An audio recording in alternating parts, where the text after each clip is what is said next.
Selamat pagi, kami dari kelompok 2 dengan mata kuliah Sistem Informasi Keperawatan dengan anggota Amanda Nurisya, Elisa Pakpahan, Justin Deva Aulia, Meliningrum, dan Viola Rivia akan membawakan materi mengenai telenursing.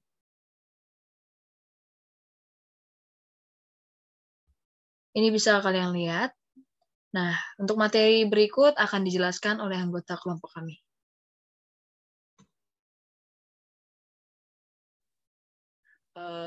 Baik, di sini pengertian dari telenursing.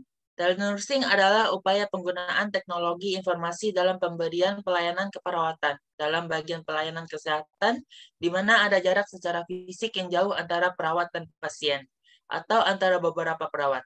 Sebagai bagian dari telehealth dan beberapa bagian terkait dengan aplikasi bidang medis dan non-medis seperti telediagnosis, telekonsultasi, dan telemonitoring. Telenursing adalah upaya penggunaan teknologi informasi dalam pemberian pelayanan keperawatan dalam bagian pelayanan kesehatan di mana ada jarak secara fisik yang jauh antara perawat dan pasien, atau antara beberapa perawat. Sebagai bagian dari telehealth dan beberapa bagian terkait dengan aplikasi bidang medis dan non-medis seperti telediagnosis, telekonsultasi, dan telemonitoring. Telenursing dan perawatan pasien. Telenursing menggunakan channel elektromagnetik seperti wire, radio, optikal untuk mengirim suara, data, dan sinyal video komunikasi. Dapat juga didefinisikan sebagai komunikasi jarak jauh menggunakan transmisi elektrik atau optik antara manusia atau komputer menurut Britton et al. 1999. Ada beberapa keuntungan telenursing, yaitu efektif dan efisien dari sisi biaya, kesehatan, seperti dokter praktek, ruang gawat darurat, rumah sakit, dan nursing home. Dengan sumber daya yang minimal dapat meningkatkan cakupan dan jangkauan pelayanan keperawatan tanpa batas geografis. Telenursing dapat menurunkan kebutuhan atau menurunkan waktu tinggal di rumah sakit.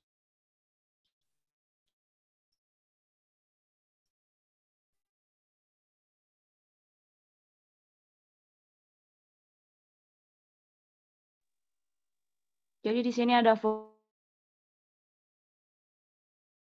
fungsi telenursing. Berikut ada beberapa fungsi dari telenursing. Yang pertama, untuk mengurangi waktu tunggu dan mengurangi kunjungan yang tidak perlu. Yang kedua, mempersingkat hari rawat dan mengurangi biaya perawatan. Yang ketiga, membantu memenuhi kebutuhan kesehatan. Yang keempat, memudahkan akses petugas kesehatan yang berada di daerah yang terisolasi. Yang kelima, berguna dalam kasus-kasus kronis atau kasus geriatrik yang perlu perawatan di rumah dengan jarak yang jauh dari pelayanan kesehatan. Yang keenam, mendorong tenaga kesehatan atau daerah yang terkurang terlayani untuk mengakses penyediaan layanan melalui mekanisme seperti konferensi video dan internet. American Nurse Association 1999.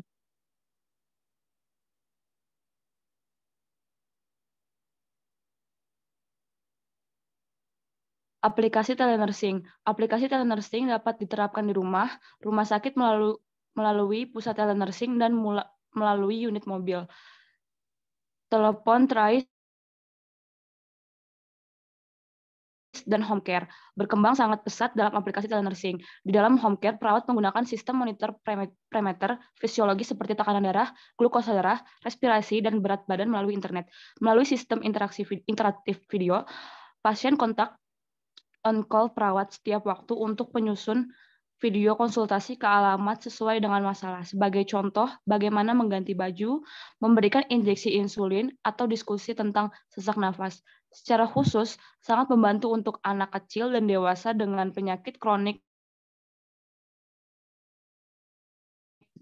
dari kelemahan, khususnya dengan penyakit kardiopulmoner. Telenursing membantu pasien dan keluarga untuk berpartisipasi aktif di dalam perawat, khususnya dalam manajemen penyakit kronis. Hal ini juga mendorong perawat menyiapkan perawatan dapat ditingkatkan dengan menganjurkan sering kontak antara pembeli pelayan kesehatan maupun keperawatan dengan individu pasien dan keluarganya.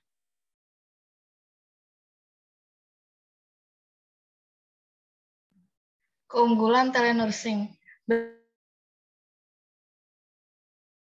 Berikut adalah beberapa keunggulan dari telenursing. Pertama, peningkatan jumlah cakupan pelayanan keperawatan dalam jumlah yang lebih luas dan merata. Kedua, dapat dimanfaatkan dalam bidang pendidikan keperawatan, model distance learning, dan perkembangan riset keperawatan berbasis informatika kesehatan, dan meningkatkan kepuasan perawat dan pasien terhadap pelayanan keperawatan yang diberikan, serta meningkatkan mutu pelayanan perawatan di rumah atau home care. Ketiga, meningkatkan rasa aman, safety, perawat, dan klien, karena dengan diterapkannya telenursing semakin meningkatkan kepuasan pasien dan keluarga, serta meningkatkan kepatuhan. Telenursing telah menyediakan sarana bagi konsumen untuk memanggil perawat agar mendapatkan saran kesehatan.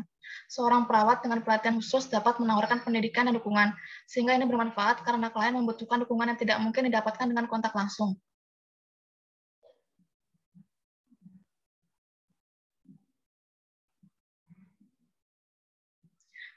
Identifikasi bukti fisik, keandalan, daya tanggap, jaminan, dan empati dalam penerapan telenursing. Yang pertama, bukti fisik atau tangibility. Monitoring berdasarkan hasil literatur review yang dilakukan dengan menggunakan fitur SMS dan panggilan suara, yaitu berdasarkan penelitian yang ditulis oleh Anggana tahun 2019, Berbulut tahun 2016, Pratama tahun 2019, dan Wulandari tahun 2019. Pada proses penerapan tersebut, klien tidak diberikan fasilitas khusus untuk menunjang pelayanan, yang berarti bahwa institusi pelayanan tidak menyediakan fasilitas atau sarana-prasarana sehingga tidak terlihat bagaimana penampilan para staf dalam pemberian pelayanan. Menurut Fahrepi et al. Tahun 2019, bahwa bukti fisik menunjukkan eksistensi kemampuan dan penampilan institusi serta staf, kemampuan sarana komunikasi, prasarana fisik, serta lingkungan sekitarnya pada pihak eksternal. Sedangkan, berdasarkan penelitian lain yang dilakukan oleh Effendi tahun 2017, Kausari tahun 2019, Lestari tahun 2017, Maharani tahun 2016, dan Rohayati tahun 2020, bahwa proses monitoring perlu ditunjang dengan aplikasi khusus yang disediakan oleh institusi pelayanan home care. Dari uraian di atas dapat disimpulkan bahwa monitoring dalam pelayanan keperawatan home care sebaiknya dilengkapi dengan aplikasi khusus sebagai bukti fisik yang merupakan fasilitas dalam penunjang pelayanan.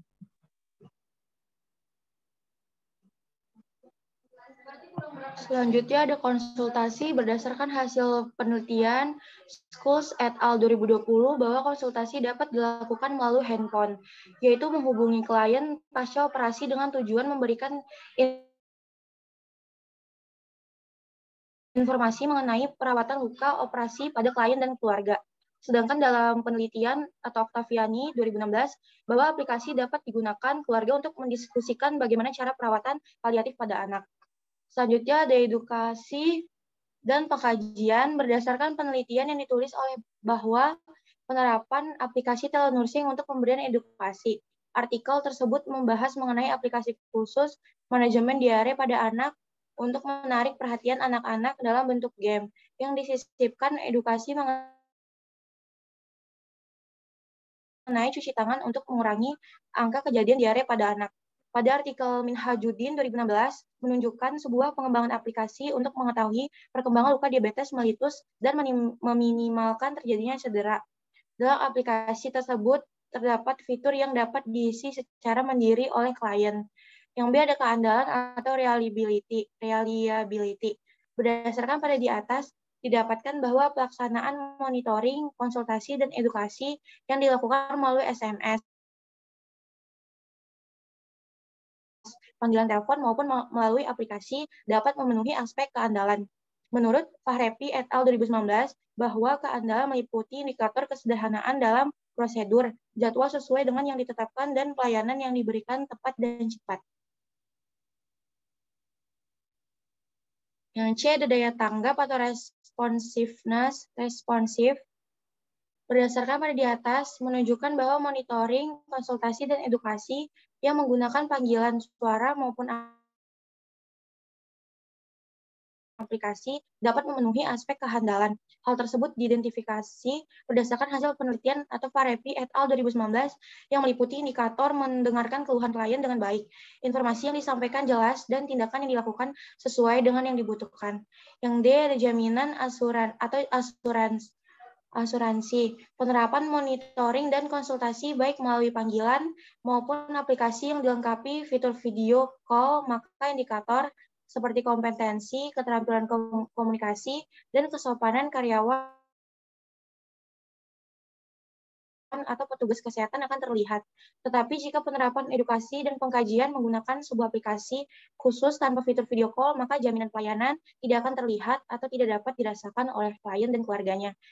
Yang E, ada kepedulian atau empati, pelaksanaan monitoring dan konsultasi baik melalui aplikasi maupun tidak, menyebabkan klien dan keluarga merasakan perhatian khusus dari pelayanan keperawatan tersebut. Kepercayaan klien dan keluarga menjadi meningkat karena menggunakan komunikasi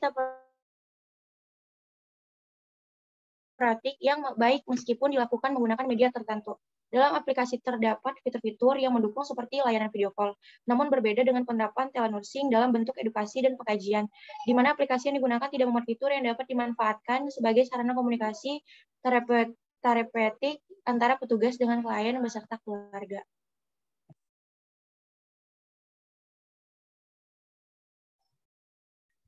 Data-data yang dimuat dalam prototipe. 1. Data diri dari pasien akan otomatis. 2. Terdapat icon penting dalam prototipe untuk memudahkan pengguna dalam pengaplikasiannya. 3. Ada beberapa data yang ditampilkan untuk diisi.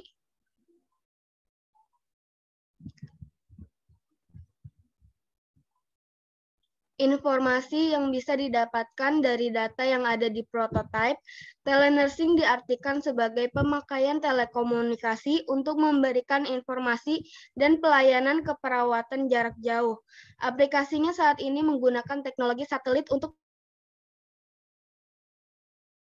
di 2 negara dan memakai peralatan video conference.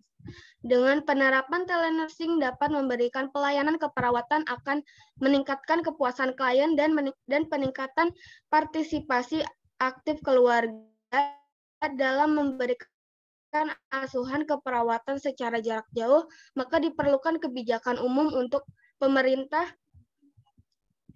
dari pemerintah untuk mengatur praktek, SOP atau standar operasional prosedur, etik, dan profesional informasi yang diberikan.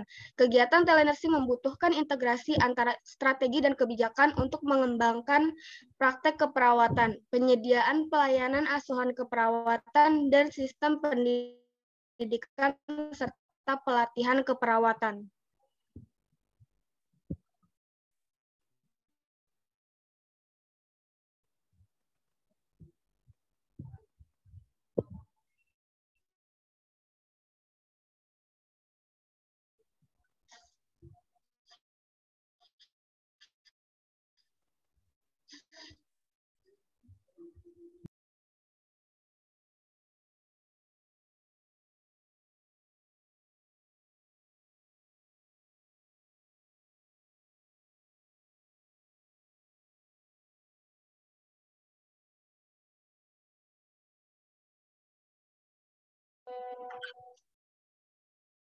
Berikut adalah contoh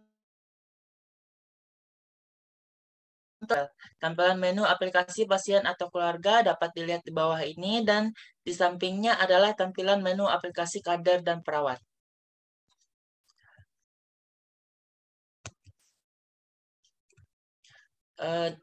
Nah, sekian presentasi dari anggota kelompok kami.